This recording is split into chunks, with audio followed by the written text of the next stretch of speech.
would it be useful if I start by doing the kind of, in a nutshell, The 2 minute thing? Yeah. Yeah. Okay. Well. Yes, please. Okay. So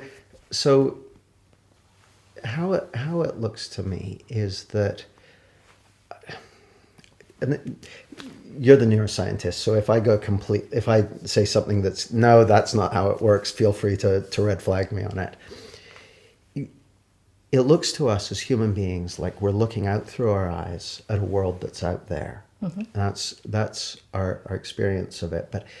But actually, it seems to me that our senses, and I'll use the eyes because it's the easiest for people to visualize, our senses are more like USB ports, and they stream in data.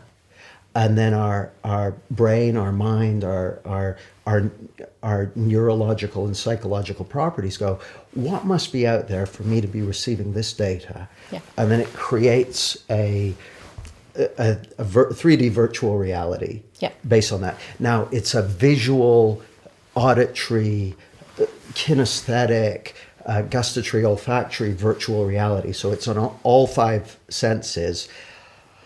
And to all intents and purposes, it seems like we're looking at a world out there. But actually, what everything that we're seeing, smelling, hearing, tasting, feeling is a perceptual experience that's being generated from within us. On the basis of mostly good statistical data. Absolutely. Like the fact that we can sit here having a conversation, unless I'm very much mistaken, we're at your place, and that the fact that I was even able to find my way here and come up the stairs and that sort of thing is testament to there being a good functional match between my internal sensory representations and whatever is out there beyond our senses. So that's highly practical. And so our experience of life moment to moment is via an internally generated model that's based on good solid data a lot of the time. Right. Sometimes less so. Absolutely. Sometimes less so. 100% agree with that. Now, the principle of thought, as I'm using the term, and when I say the principle of thought, this is just a metaphor for something that I'm trying to point to, is what is painting that picture, if you like, of life. So as we look around this room, I'm looking at the curtains and the CDs and the furniture, but actually what I'm looking at is that internal projection, that internally generated projection, projected outwards. Well, so what all that stuff is made of is what I'm referring to as thought. It's a generalized blanket category. Right. So now thought is what's creating all of my internal, if I'm talking to myself, that's thought too. So it's a blanket term for everything that's creating any kind of perceptual experience in any of the five senses. And probably your internal dialogue too, which doesn't even need to be one of the Exactly, and the internal images. So if I'm lying in bed in the morning with my eyes closed and I'm remembering the holiday I just went on and thinking how the sun was beating down on my face, well, that's all made of thought too. Right. So in that case, thought might refer to, in my terms, some sort of neural activity in your brain. Well, I guarantee if I'm sitting thinking about my holiday, there's going to be neural activity in my brain. There's going to be some kind of connection between the two. Just like if someone has an insight, there's recent research being done. If someone has an insight, researchers can predict usually 7 or 8 seconds before they have the insight that it's in the post and it's gonna be coming through the letterbox. Now, so there are definitely going to be correlations in the brain for any of those things. Right. I'm going to hold the wedding when we call it causes because I don't know that the, for instance, we know that alpha waves are a good predictor of an insight coming when someone's in an alpha state, then 8 seconds. But just like just because breakfast becomes before lunch doesn't mean breakfast causes lunch. Oh, no. And so, yeah. but there are definitely Yeah. correlations there. Yeah, yeah. So I would assume that for everything I've just been talking about, there's going to be neural correlations. There's going to be some kind of activity. So if we're starting from the position that our perceptual experience is generated from within, based on data to a greater or lesser extent, Yep. that internal painter is what I'm calling thought. That Okay. internal multisensory paintbrush is what I'm referring Okay. to as the principle of thought. Now, here's where it gets interesting. Our feeling system is telling us, is welded to that inner paintbrush. Okay. So how it looks to me is that we're always feeling our thinking in the moment. Now so for instance, if we're sitting here and in the moment there's thought flowing through, we've got a feeling of that. If that's settled down and peaceful, then that's what's running through that thought system at the moment. We're always feeling our thinking, but it often looks like we're feeling something out there in the world, out there in our environment, out there in the past, out there in the future, out there in other people. So a great example,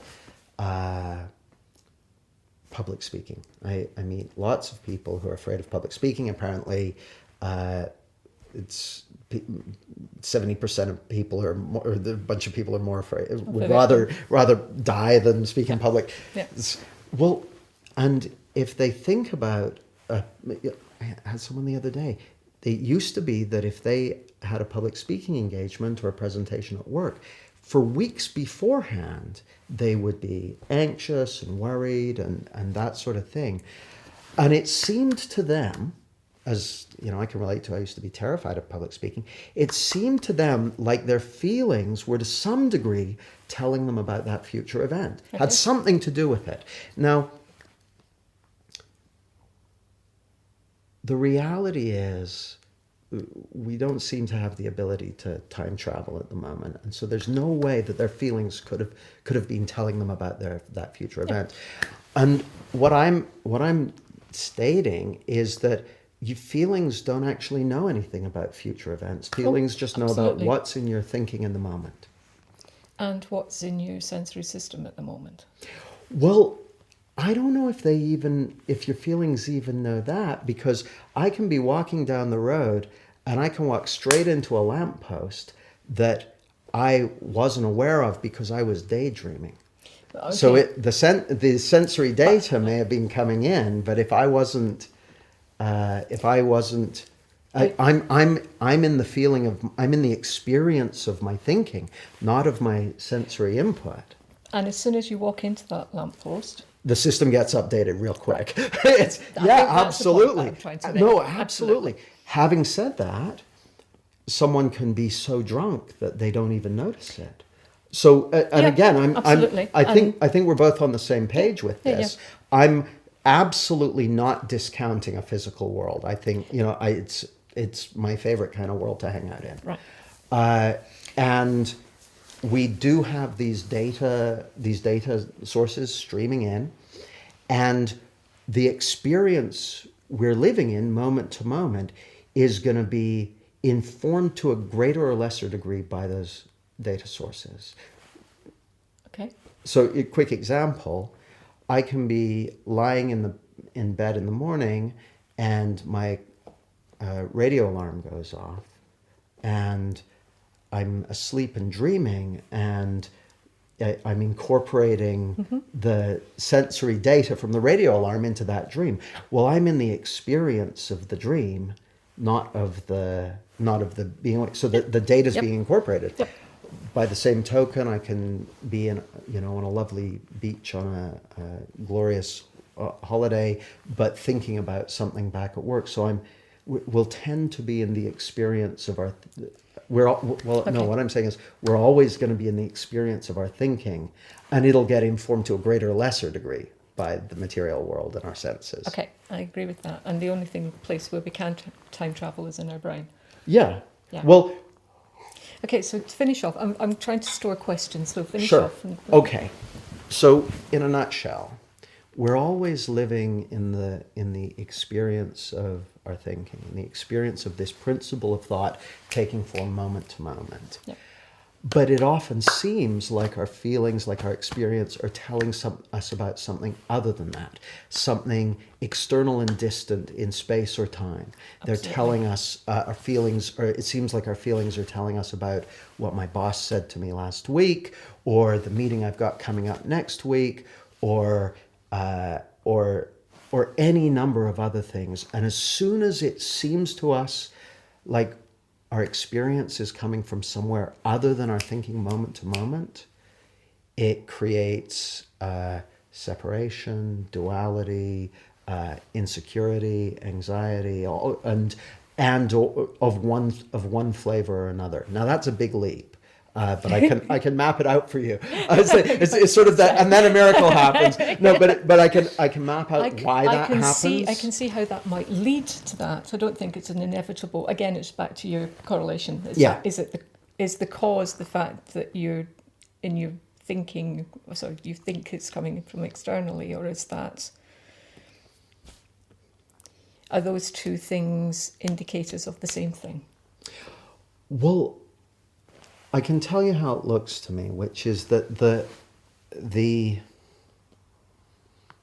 if we talk in terms of the unconscious seems to work on presupposition.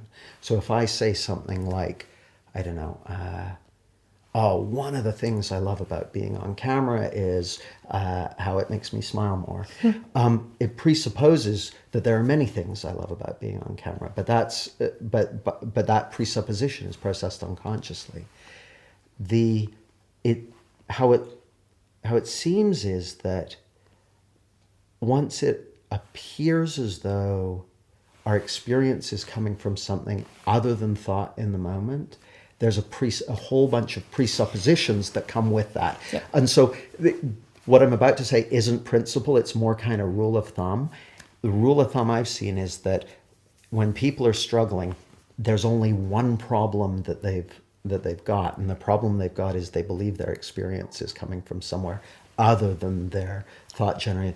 And as soon as that gets cleared up for them, as soon as they see that it's not just how they're perceiving their situation, it's that they're in this thought generated perceptual reality, it changes everything. And all of a sudden they're resourceful, they're connected back to their creativity and all that. You know, the old NLP saying of people have all the resources they need. Well, I find that when people fall out of that misunderstanding of where their experience is coming from, what they fall into is all the resources they need to make good decisions and to do what they need to do and that sort of thing. Yep, absolutely. So that's the slightly longer than 2-minute nutshell. Okay.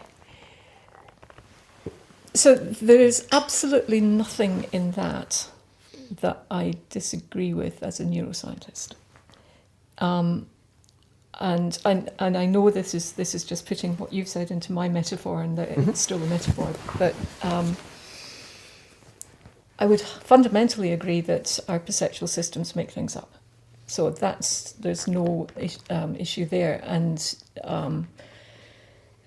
if I was teaching our students about the visual system, then one of the key things that we use as a means of getting through to them what your perceptual systems are like is all the different visual illusions, because they are absolutely categorically the way that you get students to realise that it's not truth, that the way that there's some sort of reinterpretation going on.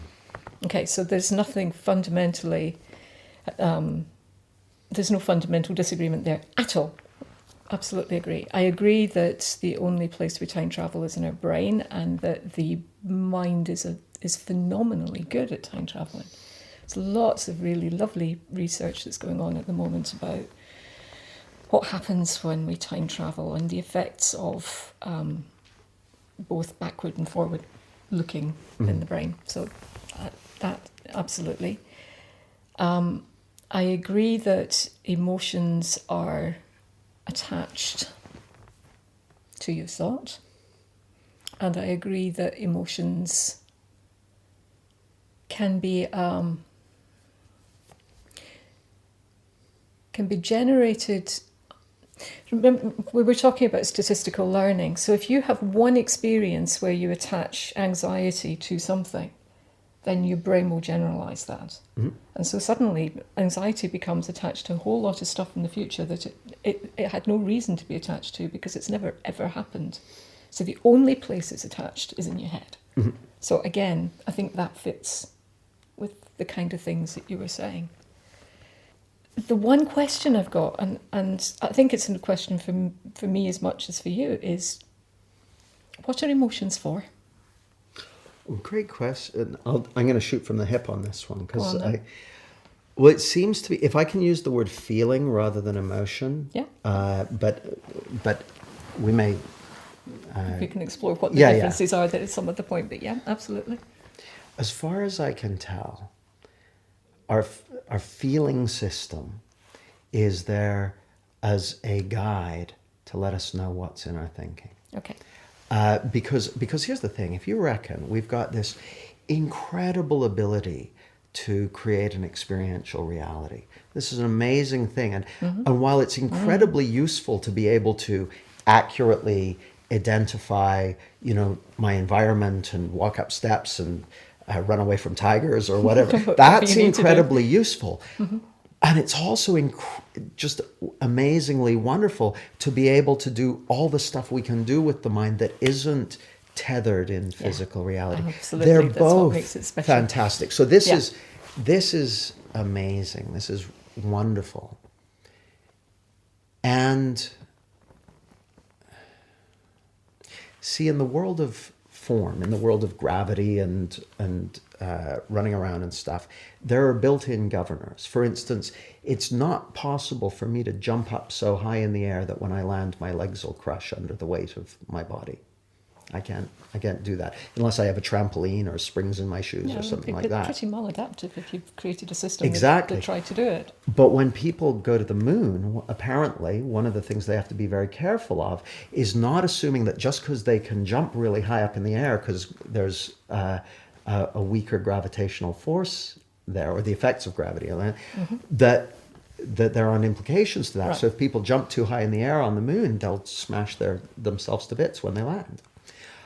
Well, that's because that governor all of a sudden is no longer operational. That governor has been adapted for the force of gravity on planet Earth. So you're working on statistical principles that just are no longer viable. Exactly. They don't meet. Right. Well, not only that, though, it's our ability, as our evolution as a species. If you look at the creatures that can jump really high, like kangaroos, they've evolved. That's not just a function of learning. That's, they've evolved with awesome feet and whatever you need to be able to land when you've jumped that high. Well, so those governors are there in nature. Okay. But we don't have the same governor. We can think anything and experience it as real. Okay? I can believe that my business partner is embezzling money, and I could start to believe that, and I could experience that as though it's real, and it would look real to me. I can believe that I'm a no good shit, or that I'm lacking. Human beings seem to have the capacity to believe anything and experience it as real. Okay. And I think then if you add to that the fact that our threat system is the one that's most protective of us, then that's where you'll go. Because if you start believing it, it's better to actually, so this is, I think, maybe where one of your principles really, really works. Unless you have a very good reason to be able to discount that completely, then it's much better to believe it and take it into account because it's a major threat to your existence than to ignore it. Well, I don't know. If we look around the world at the most serious problems we're up against, they seem to be because of people believing stuff that isn't true. Exactly. And acting on that. Absolutely. So it may have, historically, it may have been a best bet in terms of threat system. I'm not sure that it still is, but I don't know. So let's. I'm not sure that at the minute. So I think what I'm saying is, you probably didn't choose a business partner that was going to embezzle from you. No. No. Well, I definitely didn't. She's awesome, actually. I'm just. Okay. That one's true. However, if you did start to believe that, and you were at all anxious about it, then the best thing to do is to find out whether it's true or not, to actually act on it. So threat is there to protect us. And as soon as you feel something, I think what I'm trying to do is say there's a real reason for us to have an imbalance between positive and negative reactions. Oh, well, here's the thing. Your question was, what are emotions, what are feelings for? Here's how, I'm taking kind of the long way around to answer it. Here's what it looks like to me. Our feelings are for telling us what's in our thinking. Okay. That's what they're for. So we're always going to feel. Now, when I say thinking, I'm talking about this. Yeah, what's creating this absolutely. whole so perception? It takes into account what's actually out there as well as what you've made up inside your head. To a greater or less degree, depending on how in touch with reality we are. Okay. You know, if we talk to someone who's off the scale paranoid schizophrenic, they're living in the experience of their thinking and may be and discounting. They can't represent where it's coming from. Absolutely. Yeah. So we're always we have this amazing ability to create a perceptual experience and have a felt experience of it. This is what takes us to the most heavenly experiences, and this is what takes us to hell as well. Yeah. Well, it looks to me like our feelings are specifically there to let us know what's in our thinking, what's in that perceptual experience. But the moment we believe our feelings are telling us about something other than our perceptual experience in the moment, we've stepped into an illogic. Oh, now that's really interesting. Does it mean then that our misattribution of our feelings does not occur in the moment, but occurs when we attribute feelings to anything that we're remembering or we're imagining? My gut. Well, no. Here's what I see. I think you're on the right track. I think there's something else too, though, which is like I've had the experience of being in a conversation with someone, them saying something, and I feel bad, and it seemed like they made me feel bad. Oh, right. Now, as soon as I I have that thought and experience it as a reality, it looks like they did. Yeah. And I have the experience of that. Well, that feeling is actually telling me about what's going on in my thought system at the moment. But as soon as it looks like it's something to do with what they've just said, so that would be past, something out there, so maybe it is past and future, something out there in space and time, I'm lost in an illogic at that moment. Now, here's the thing. I love that we've got the threat system. And have you ever come across The Gift of Fear by Gavin de Becker? Amazing book. Yep. This guy does threat assessment for companies and celebs and folks like that, and has spent the last 30, 40 years doing that work and helping predict when, if they get a threat, is it a serious one? Are they going to act? All that sort of stuff. And he makes the point that fear is just this incredibly valuable evolutionary development for saving your life in the moment, in the face of something real in the environment that you can see. Yeah. And people who I've talked to who have had genuine experiences of that kind of fear, they're not getting anxious about public speaking. They're running like hell, or they'll often report being surprised that the thing they were consciously aware of thinking they should do, they'd already done it. Their body had already done it. It already happened. Yeah. So I think when people hear what I'm saying, that they'll say, no, but there are real things out there that I need to worry about or whatever. But actually, when it comes to real environmental threat, the biggest enemy is a whole bunch of anxiety and clogged up thinking. Yeah. If you've got a clear head, you're going to know what to do in the moment. Yeah, and the other thing that I really believe that we've got a threat system that's calibrated from not to saber-toothed tiger, and we currently use it for something that's like this. But because this is the worst we've experienced, we think this is the most threatening thing that can happen. Well, here's the thing. Think about like a bunny. A bunny who lives in this area.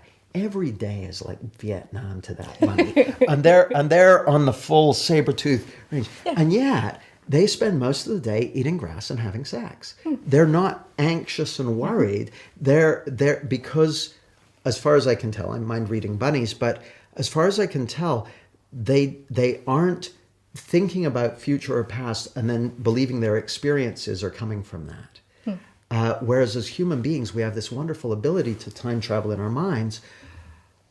But because we've got this physical, neurological, psychological system that's really well adapted for real life, it's also well adapted for psychological for what time we're travel, doing. Yeah. as long as we know what the signals are telling us. Absolutely. But it often seems like as soon as we start time traveling in future or past, our feelings are telling us about what that's going to be like if that happens. Yep. So there's this saying in the personal development world that your mind can't tell the difference between a real experience and a vividly imagined one. And It's true.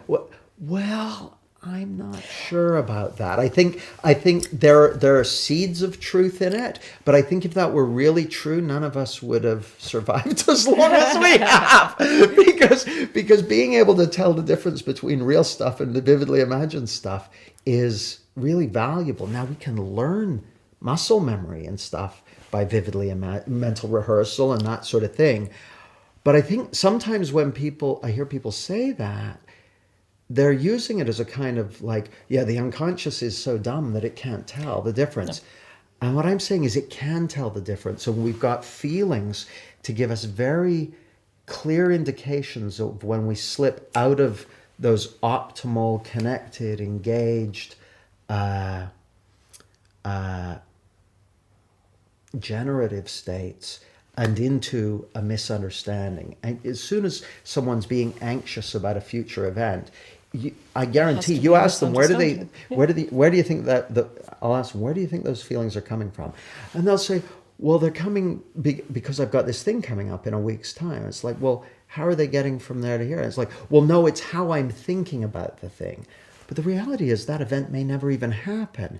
It's not got anything to do with the thing. 100% of it is coming from this. But because they believe it's got something to do with the thing, that's where the illogic enters the system.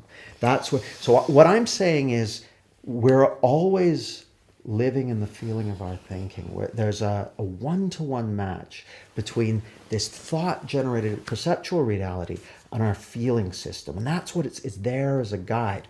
But as soon as we believe there's something else it's telling us about as well, that's when the system goes off base.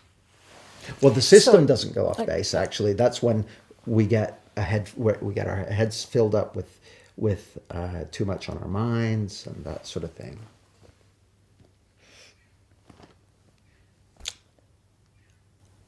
I think there's just a little bit more to this that I want to explore, and Sure.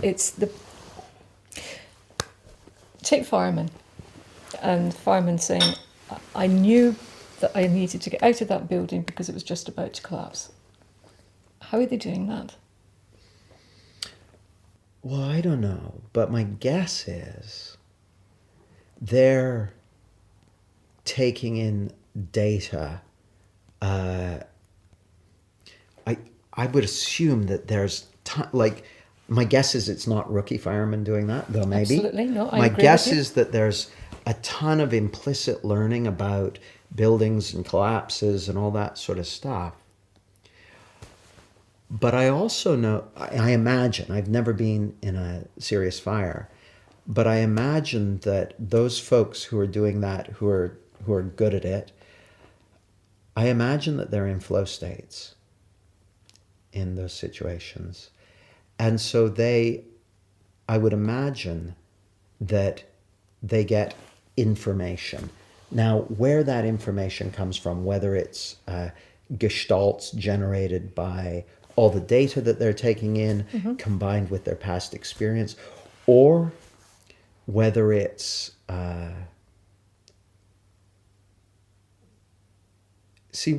it seems from my explorations of the world of physics and that sort of thing, that we're made of energy. We're made 100% of energy. And so that means our brains are made of energy, and our perceptions are made of energy as well. And it seems possible to me that I watched this wonderful YouTube video by the physicist Lawrence Krauss called "A Universe from Nothing," and he very eloquently explains that if you start with literally nothing, because of the laws of quantum physics, stuff is going to emerge from it. And if I look at insights and creative leaps and that sort of thing, sometimes they're recombinant, combinations, but often they seem to come from nothing. They seem to emerge when a person's got nothing on their mind, they've got a clear head, and all of a sudden they know the answer, or they get an insight, something they just didn't know a moment before. And we've all had those. Yep. Well, I don't know how that works. I don't know where that comes from. How it looks to me is that comes from life, the same place that brains come from. So this might be a bit that, well, this won't fit with neuroscience, I'm guessing, or try me and see. But it looks to me that consciousness, rather than consciousness being an emergent property of the brain, the consciousness is more like gravity. It's a pre-existing fact of life. So it's something that's already there, and we're born into it like we're born into gravity. And so just like, well, not just like, but like, the internet and the phone network existed before my phone was built. In fact, before my phone was even invented. But my phone arrives in the box and I switch it on and it's connected to internet and the phone network. They predate it. Well, it looks to me like consciousness is something that's already there. It's something that's already there, maybe in the same place as that nothing that Krauss points to in his physics video, or the no thing that the Buddhists talk about, or the life force that some biologists talk about. It looks to me like it's something that's a pre-existing fact of life, like gravity, that the brain jacks into, rather than it being something individual that emerges from each brain independently. Now, the thing is, I say that it's just a metaphor for trying to get my head around something which is, I know consciousness is the big question mark that is still boggling everyone. Yeah. I don't often hear it described. I usually hear it described as something that's an emergent property of brain, rather than something that precedes brain. I think of it as a process, not a thing. So it's not that this idea that we've got a place in our brain that is conscious, so there's a set of neurons that turn on and off, and that's where consciousness lies. I think of it more as that a given set of activity or something within your brain allows you to be to attach up a network that includes your ability to speak about things, to visualize things, and it will attach up in different ways depending on what you're doing and where you are and what you're interested in, and so it's because it's a process. It's completely fluctuating, and in some ways, I think it fits onto that idea that you have of thought that's just flowing and not staying still, and that's another one going to come along, and that's fine because your consciousness flitters around your brain, picking up on what it needs to at the time, in the moment. But I do think of it as a property of the brain. I was listening last night to what happens when we're anaesthetised, and the latest experiments on looking at when you, rather than just anaesthetizing somebody really quickly, they've done it really slowly to see what bits turn off when. And it's, really interesting that you can track that lack of consciousness down through your brain. So whether, we cannot know whether we're connected in some way to the rest of the universe, and I would never discount it because I've got no evidence for or against it. But it seems to me that we don't need to assume that we are or we aren't, because I think most of what we're describing is able to be implemented with the hardware and software that we've currently got, and a bit of our understanding of it. So consciousness, I like to think that our creativity comes when, there's something that I read once that really made sense to me, which is that when you become anxious, you disconnect your frontal cortex from other bits of your brain. So the strength of the connection can change. Now, if that's true, then when you're really anxious, instead of having your whole brain to play with, you're concentrated on just like focusing on the most salient thing that you've got going for you. Might be a goal, it might be what you're seeing, what you've perceptually made up in your head. It could be anything. But that's the data that you're dealing with. Whereas when you're in a state of complete relaxation, then your consciousness can play with your whole brain. And that the difference between those two situations is like, chalk and cheese. It's like, being able to come up with a wide range of different solutions and pick, versus there's only one thing I can do here. Because I'm so anxious that I can only focus on one thing. Well, I think that makes sense to me. That makes sense to me. Like we were saying earlier, I would assume that everything we're talking about is going to have corollaries at the neurological level. And when I talk about consciousness as a principle, like gravity as a principle, I'm working on the basis that anything we know about life, about the brain, or anything like that, at the end of the day is going to be our best guess as from a human neurological perspective on what that looks like. Yeah. And so I would say that like you said, science is a metaphor, physics is a metaphor, neuroscience is a metaphor. These principles, as I'm describing them, they're just metaphors. They're just ways of pointing to something that seems to be true for everybody. Yeah. It seems to be true. Now, I've found that in teaching it to people, helping people see consciousness as something they're born in, something like gravity. So gravity is a process. We don't understand how it works. We can very easily measure the effects of it, and we can set up experiments to demonstrate the effects of it. We don't really understand how gravity works, and that's kind of how I see consciousness. And how I see how the principles of thought and consciousness and mind play out. What I see is that Sid Banks, the guy who first kind of coded it in this way, he said, okay, if you look at it as principles, this is how it's working. Well, we can make, based on that prediction, we can do experiments and calculations based on that, and we find out whether it proves out or not. So far, it seems to really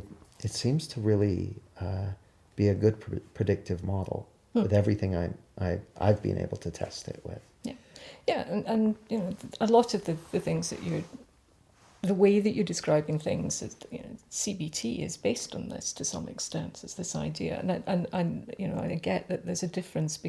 CBT tends to say, "This is what you're thinking. Now let's deal with that," and you're saying, "This is how you think," and therefore you don't need to deal with any of the individual stories that people are telling, because they're all stories.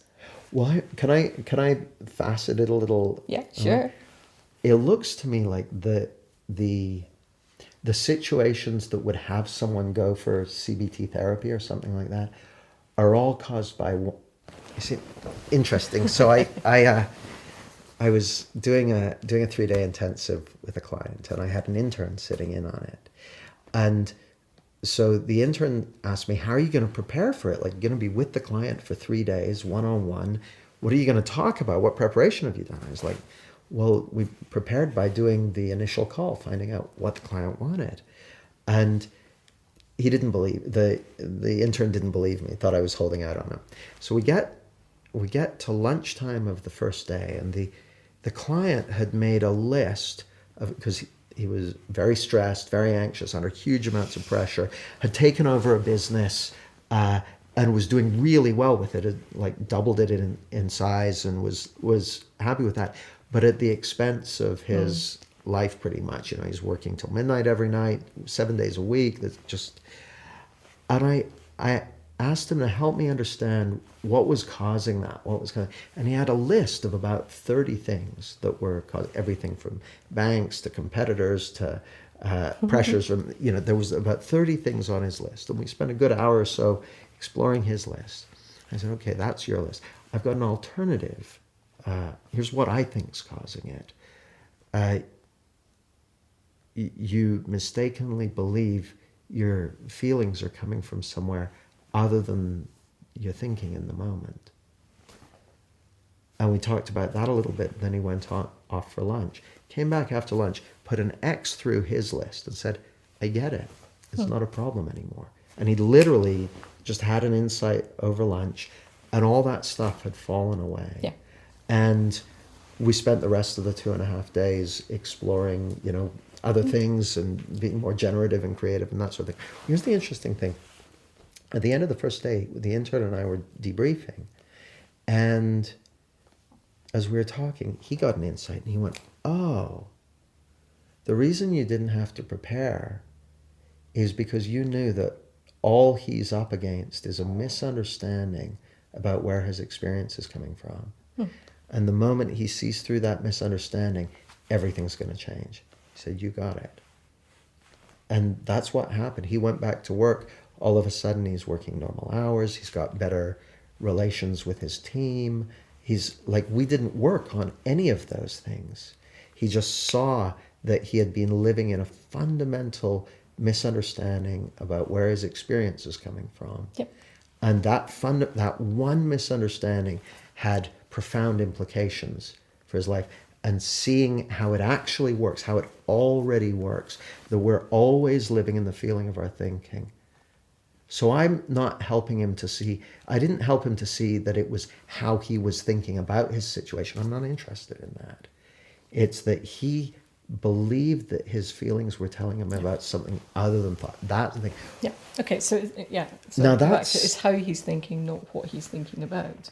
It's the mechanism of his thinking, exactly, rather than the things that are in his thought. You got it. And thought is so because it can create this experiential reality, whether real or imagined, is such a powerful tool, thought is, that I get tricked by it every day. Every day I get deceived into believing my experience is coming from somewhere other than my thinking in the moment. I get tricked by it, and then I get woken up to it. I get tricked by it, I get woken up to it. But the deeper I understand this, the more time I get to spend awake and not caught up in those misunderstandings. Yep. So it's like, if we look at, go ahead. Oh, no, so the thing that's just come into my head that sort of like resonates with all of this is, do you know anything about Sue Blackmore's idea of consciousness? The name rings a bell, but I can't remember why. She doesn't believe there's a self. And so she only believes that there's no future self and there's no past self. There's just what you experience in the moment. And then it's your projections of that onto the past and the future that allow you to decide that, if there's no such thing as self, then why are you working for anything for the future? Because your future self doesn't exist in the moment. It's only what happens as you move along through life. And people find that really, really uncomfortable. But it's a very similar type of thing. It's you're you're living in your experience of your thought in the moment. Anything else that you are thinking is a projection, Yeah. because there is no such thing as self. That makes sense to me. Yeah, I mean, just as our experience of this is being generated by thought, well, my experience of me, that's not me. That's a thought-generated experience of me. The most I'm ever going to know about me is that thought-generated experience, and that changes in a variety of ways from day to day. Yeah. So often people come to me wanting to work on self-belief, and I'm like, There is no such thing. Yeah. You find yourself and then come back and we'll talk about the belief yeah, bit. exactly. Yeah. So Yeah. the thing is, people used to think that the sun went round the earth. Like really smart people like Aristotle and Socrates believed that the sun went round the earth because it looks that way. It really seems that way. And it looks that way from my apartment window when I look out over West London. But it never has worked that way, not even like for 1 second once. Yeah. It never worked that, but it has always looked that way. And it seems to me that we're living in the experience of our thinking, but it all often seems as though our experience, our feelings are telling us about something other than this thought-generated reality. But they can't be, because there is no such thing as the thought-generated reality. There's only the thing that's in your head at the time. Yeah. So Right. that misunderstanding, the mistaken belief that our feelings are telling us about something other than our thinking. I don't know anyone who doesn't get tricked by that on a pretty regular basis. And I never heard of anyone who doesn't get tricked by that. Yeah. The one thing that I wouldn't want to lose in all of this, and I think maybe, I don't know whether it's something that I worry about, but expertise is your thinking. Expertise has to come from your understanding of the statistical realities of whatever it is you do. And therefore there's that store in your brain that you access all the time, and most often guides you incredibly well. For sure. So how does that fit into thought? Oh, I love that you've asked that. Yeah, so I love that we can have expertise, and I love that there are expert firemen, and that when I'm driving home tonight that there will be good drivers and that sort of thing. That's brilliant. And I love that we can learn. And what I notice is that people tend to perform at their best when they're not lost in a misunderstanding. So you're saying we have better access to that expertise? Totally, and better ability to create it in the first place. Like I bet. And it's back to that anxiety thing. You got it. Like if I know if you send a bunch, I bet with your students, there's probably some kind of bell curve. You've got some of them who they just get what you're teaching, and they live on it, and they fly, and they come back the next week, and here's what I did with what I learned, and there's others who they probably should have stayed in bed. And probably would have learned more if they did. There's that bell curve. Well, I can pretty much guarantee that there's going to be the ones who were really present and really being impacted and that sort of thing didn't have much else on their mind. They're present, they're in the moment, they're listening, and the ones who really struggled had a whole bunch on their mind. Well, the whole bunch on their mind was being created by that misunderstanding. As soon as I believe my experience is coming from somewhere other than my thinking in the moment, I'm going to have a mental to-do list to deal with. Yep. Because as soon as it seems like, see what this realization guarantees is you're never going to be a victim of circumstance, ever. Yeah. Because you can't be. And when I'm with my groups, I'll often say, okay, who's had the experience of something that they thought would be the worst thing that ever happened to them, and you sailed through it and you did great? Everyone's had that experience. Sure. Okay, who's had something that they were really looking forward to, and then it just wasn't that great? Everyone's had that. So we've all had the experience of thriving in the moment and doing well, and we've all had the experience of being up in our heads and getting in our own way. When people have a clear head, they seem to have what they need to deliver the goods. And the thing most likely to get in the way of having a clear head is a misunderstanding of where our experience is coming from.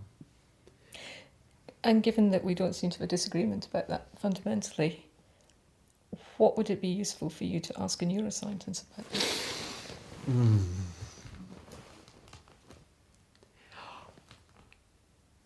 I don't know what it would be useful for me to ask a neuroscientist. What I'd love to know is, what are the biggest questions that neuroscience is facing at the moment? The biggest unanswered questions. Those are the things that I find most fascinating.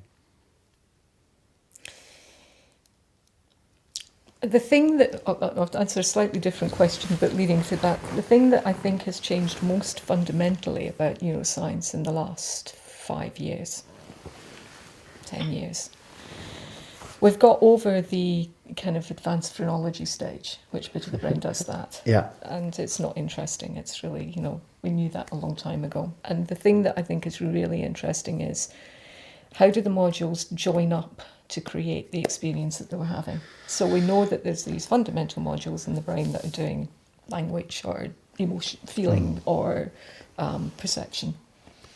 And they join up to create the experience that we have in the most wonderful, flexible ways. And that's where people are at the moment. It's the how can we begin to understand better not what individual areas do, but how behaviour emerges or our experience emerges from the interplay of the different parts of our brain working together in specific ways. Oh, and that's what I find so fascinating, is that this experience that gets created is it's fluid, and it's, for anyone watching and listening, you get to have this fluid totality of experience, and that's being generated from within us. That's incredible to me. Yes. And the brain, like you mentioned optical illusions, the brain has this amazing software that can sharpen up edges and do all this cool stuff, and then we have the experience of that. Yeah. That's amazing to me. Yeah. And, I think one of the things that we're becoming more interested in is the interplay between what gets to be conscious, what gets to be in our heads, and what lies beneath that. I mean, I still think one of the best things is understanding that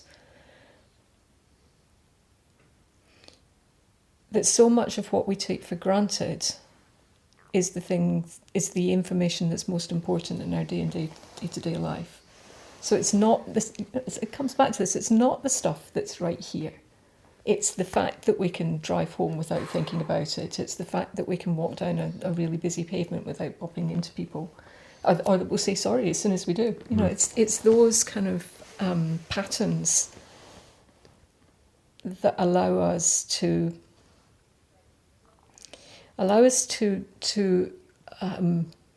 learn, to store information, and then to be generative with that information. I love that it's often the simplest things, the things that we take for granted. I remember I was on holiday a couple of years ago, and I don't know, I was exercising too vigorously or something. I got a strained something or other in my leg, and all of a sudden I couldn't walk up and down stairs properly. I was like, I hadn't even been appreciating that for most of my life, and all of a sudden it was only when I couldn't do it that I started to appreciate it. Yeah. And there's so much of that that we experience as seamless and automatic. Absolutely, and that's all provided for us, and then suddenly you get wrapped up in this one little bit, and you've kind of forgotten all the other stuff that's going on beneath that. If it wasn't there, then you wouldn't even be able to get wrapped up in this one little bit. Well, here's the thing I see a lot with my clients, and I've seen a lot in my own life, is that as I see through that misunderstanding about where our experience is coming from, a lot of that, the stuff that people fixate on, it just kind of falls away. Because it turns out that a huge amount of that stuff is being generated by an illogic. Yeah. And Yeah. Yes, absolutely. and when that falls away, what you get to experience is not just the power of what we've learned, but also what we come in with as a kind of our default settings, like our ability. I read this wonderful thing once. As someone said, our senses arrive with the ability to use them. Yes, they do. Which is amazing. And I think one of the other things we arrive with, or seem to arrive with, is the ability to have clarity and peace of mind, the ability to feel love and connection, the ability to come up with new ideas and be imaginative and creative, the ability to be resilient, the ability to be resourceful and motivated, and all that stuff comes as preloaded. And what I'm finding is that when people fall out of that misunderstanding, all of a sudden what they fall into is that set of universal resources that we all arrive with. If we go back to the statistical learning part, if you really do have a traumatic experience, you can see why the brain might generalize that as a protective mechanism, and I can see why that might force you into feeling protective and wanting to look after those thoughts, and because you think, I absolutely agree, not correctly, but you think that the safer thing to do maybe, and I don't think this is a conscious way of thinking, but it's just because I feel threat, because my amygdala is firing, that means that there's something out there that I ought to be responding to. And I agree that's wrong, but you can see how people might. There's a really strong connection between the amygdala and the hippocampus. So that any event that strongly activates the amygdala and makes you feel threatened is laid down as a very strong memory. So there's a system in place, and good for that for it's good reason. yeah, Absolutely. yeah, absolutely. But the consequence of that is that anytime you feel anything that's associated with that original experience, it will immediately activate that memory. Yeah. And I love the fact that if you can, it'd be really interesting to see what happens if you take somebody that's got a really strong, almost PTSD or something like that, where the connection has been made for really, really good reasons. What happens if they understand that that's the thought? Well, I've got a couple of. There's a bunch of work being done with PTSD, so there's stuff that we can have a look at on that. The thing I want to point to is that there's no such thing as a traumatic experience, because the very person, if you have 100 people who have gone through something appalling, something that no one should have to go through, you'll again have a bell curve of response. And so while the physical experience might well be the same for all of them and something that any right-thinking person would want to avoid to the best of their ability, the way a person responds to that through, not all of them will be experiencing PTSD. That's true, absolutely. And so what I'm kind of pointing to, Trish, is that the way that memory originally gets laid down is gonna depend on the person's how the person relates to their experience of that at that point. So the initial sure, I won't disagree with that, absolutely. And also it's going to depend to some extent on the way that their neurochemistry is set up. Totally. And genetics, all sorts of different bits and pieces. I feel like I'm violently agreeing with you. It seems to me that a person, everyone's. There's this wonderful quote by Gregory Bates, and he said, "The biggest problems in the world are the result of the difference between how nature already works and the way people think. And I love that because I can kind of see the progress of human knowledge as being a process of closing that gap. And as we, even the last 30, 40, 50 years of neuroscience has been a massive closing of that gap between the way nature works and the way we think it does. Well, everyone's base level, everyone has their idea of how life works. We've all got that. Okay. Every single person on the planet has their idea of how life works. I mean their real idea, not what they would say in a pub conversation, but actually how they live day to day. Right. The action, the statistical learning that they base their that if we call that a platform, everyone has one of those, and that is that's going to be the source of most of their feelings, their thoughts, their behaviors. Everything is going to come up. Expertise. Yeah, exactly. Their expertise for living. Okay. Well, that platform is also going to determine whether those 100 people who experience the same traumatic event are going to experience it as traumatic, as empowering, as it's going to determine where they show up on the bell curve. Someone can experience a terrible event and go on to thrive, and they tell someone about it, and the person who hears about it gets traumatized because of their platform. Well, what I see is that we all have places where we intuitively get that we're living in the experience of our thinking. We intuitively get it. We get upset about something like, you know what, I'm just going to sleep on it and see how it looks. We intuitively get, and we all have places where it's the opposite of that, where we just don't get it, where it looks totally real because that's our platform. What I see with people is when they start to see the thought-feeling connection, the 100% nature of it, it takes their platform up. It gets it more closely connected to how life already works. And it has a massive generalizing effect. There's some lovely data that's quite recent that, if you come across epigenesis. I know the word, but I couldn't define it. So I've only brushed against it, I think. The idea is that any experiential change in your behavior, and whether that's brain, body, whatever, results in a change in the way that your genes are being uncoded. So if you imagine that every cell in our body has the full DNA to be any other cell in the body, it has to make a choice about what it's going to be. So if you've got an experience where where your brain connects up another set of new neurons in a slightly different way, then that has to have activated a particular genetic code in order to make that happen.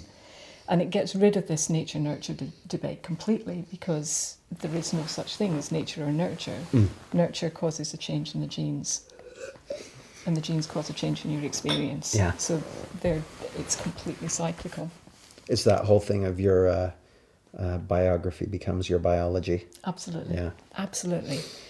And one of the kind of studies that helped them represent this in a stronger way, because the other bit of it, the really strong bit, is that this sort of stuff passes from parent to child. That the kind of changes that can happen in the gene can be, some of them get uncoded when the DNA gets passed into the eggs and the sperm, and some of it doesn't. So you can actually pass on some little bits of experience between parent and child, and that's the strong version, and it's still slightly, it's still being looked at. But what they did find was that the way that if you have rat mums that are experiencing stress, then they groom their pups less. And the result of that is that the pups end up with a greater sensitivity to stress. So the cortisol system is just more reactive. So that there's a relationship a very direct relationship between the stress in the mother and the stress reactivity in the pups. For sure. Well, and they'll be doing some modeling as well, I expect. To some extent, yeah. but there's real strong neurochemical changes going on in the brain. Yeah. No, I mean, the modeling will create neurochemical sure. changes Yeah. as well. Yeah. Absolutely. The whole thing. And that's going to put them in a different place biologically from pups that have been raised by mums that aren't stressed. Sure. Okay? I'm assuming that that is then coded by you as this platform. Let me think about it. That platform is going to be their experience of life, for better or for worse. Absolutely. So I grew up in my dad was alcoholic, and so I had a whole bunch of those kind of PTSD type things growing up. Well, that'll have had effects on my biochemistry and all that sort of stuff, and that'll have just looked like reality to me. Yes. That's part of my platform. Right. And then the stuff that I've seen over the years and the insights I've had and the new things I've learned have then gone to update that. So yeah, in fact, I was doing some work with Kids Company, and it seems like there's this horrendous problem, which is that Camilla Batmangeli, who runs it, she said that the kids she's working with, she sees the same pattern over and over again, which is that they're constantly on alert, constantly on their toes, except for when they're mixing it up and fighting and doing violence. Then they go clear. Then they go quiet. Yeah. Well, it looks to me like that being constantly on their toes is because it seems like their experience is coming from something other that they don't know, and they've got those. Got hardwired. Oh yeah, absolutely, absolutely. But here's the thing: even anyone who's ever blushed knows that a single thought can create a large biochemical reaction. So the word. I'll give you an example that I think I mentioned her earlier. This person had been literally terrified of public speaking. She went into fight or flight if she even thought about public speaking. And she literally had an insight which updated her platform and eliminated that completely without even an intervention. Just completely updated it. So I think even something that's been hardwired, and this is what's been seen with the PTSD folks, even something that's been hardwired can be superseded by a new platform. That's really interesting. I'd love to test that. That's really interesting, because that suggests that you've got a way into changing, for instance, stress reactivity. That's testable. Yeah, I would love to test that. So that's when it starts getting really interesting. Yeah. This has been fascinating for me. Me too. Right on. Yeah. Thank you. Yes, thank you.